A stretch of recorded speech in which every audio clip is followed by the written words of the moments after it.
सोचो तुम बचपन से क्या सुनते आए हो। अच्छे मार्क्स लाओ, अच्छी डिग्री लो, फिर एक अच्छी जॉब मिल जाएगी और लाइफ सेट हो जाएगी। लेकिन क्या सच में ऐसा होता है?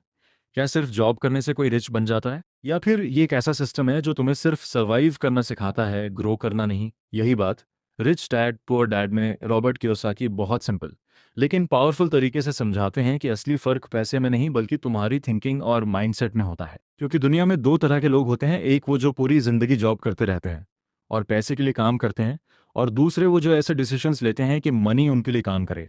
और यही सबसे बड़ा डिफरेंस है। गरीब और मिडिल क्लास लोग क्या करते हैं, वो पैसे कमाते हैं और फिर उसे खर्च कर देते हैं। नया फ़ोन, नई बाइक, ब्रांडेड कपड़े, और उन्हें लगता है कि वो रिच बन रहे हैं। लेकिन रियलिटी ये है कि वो सिर्फ अपने खर्च बढ़ा रहे हैं। जबकि अमीर लोग क्या करते हैं, वो अपने पैसे से एसेट्स खरीदते हैं। और यही इस किताब का सबसे इंपॉर्टेंट कॉन्सेप्ट है। एसेट्स और लाइबिलिटीज़ का फ़र्क सिंपल भाषा में, एसेट वो चीज़ है जो तुम्हारी पॉकेट में इनकम डालती है, और लाइबिलिटी वो चीज़ है जो तुम्हारी पॉकेट से पैसा निकालती है। लेकिन प्रॉब्लम ये है कि ज़्यादातर लोग लाइबिलिटी को ही एसेट समझ लेते हैं। जैसे बड़ा घर, महंगी कार, उन्हें लगता है ये एसेट है। लेकिन अगर वो तुम्हारी पॉकेट से हर महीने पैसा निकाल रही है तो वो एक्चुअली लाइबिलिटी है। और यही गलती लोग बार बार करते हैं। वो दिखावे के चक्कर में अपनी फाइनेंशियल लाइफ खराब कर लेते हैं और फिर कहते हैं कि पैसा नहीं टिकता। जबकि सच ये है कि उन्होंने कभी पैसा संभालना सीखा ही नहीं। इस किताब का दूसरा बड़ा लेसन ये है कि स्कूल तुम्हें फाइनेंशियल एजुकेशन नहीं सिखाता। स्कूल तुम्हें सिखाता है कि एक अच्छी जॉब कैसे लेनी है, लेकिन ये नहीं सिखाता कि पैसे को ग्रो कैसे करना है, इन्वेस्ट कैसे करना है। और यही वजह है कि हाई सैलरी वाले लोग भी फाइनेंशियली स्ट्रगल करते हैं, क्योंकि उनकी इनकम ज़्यादा है लेकिन उनका खर्च भी उतना ही ज़्यादा है।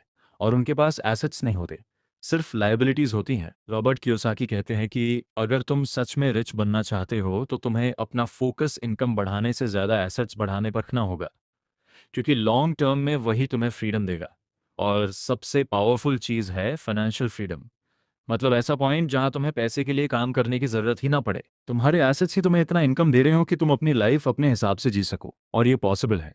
लेकिन उसके लिए तुम्हें अपना माइंडसेट बदलना पड़ेगा, तुम्हें रिस्क लेना सीखना पड़ेगा, तुम्हें कंफर्ट जोन से बाहर निकलना पड़ेगा, क्योंकि सेफ खेलकर कोई भी रिच नहीं बनता। और सबसे बड़ी बात, तुम्हें पेशेंस रखना पड़ेगा, क्योंकि वेल्थ एक दिन में नहीं बनती, ये धीरे धीरे बनती है, सही डिसीशंस और कंसिस्टेंसी से। और अगर तुम आज भी वही कर रहे हो जो बाकी सब कर रहे हैं तो रिजल्ट भी वही मिलेगा जो बाकी सबको मिल रहा है। इसलिए अगर तुम अलग रिजल्ट चाहते हो तो तुम्हें अलग सोचना पड़ेगा, अलग डिसीजंस लेने पड़ेंगे। और सबसे इम्पॉर्टेंट, तुम्हें ये समझना पड़ेगा कि मनी सिर्फ मेहनत से नहीं, सही सोच और सही सिस्टम से बनता है। और जब तुम ये समझ जाते हो तब तुम्हारी पूरी लाइफ बदल जाती है।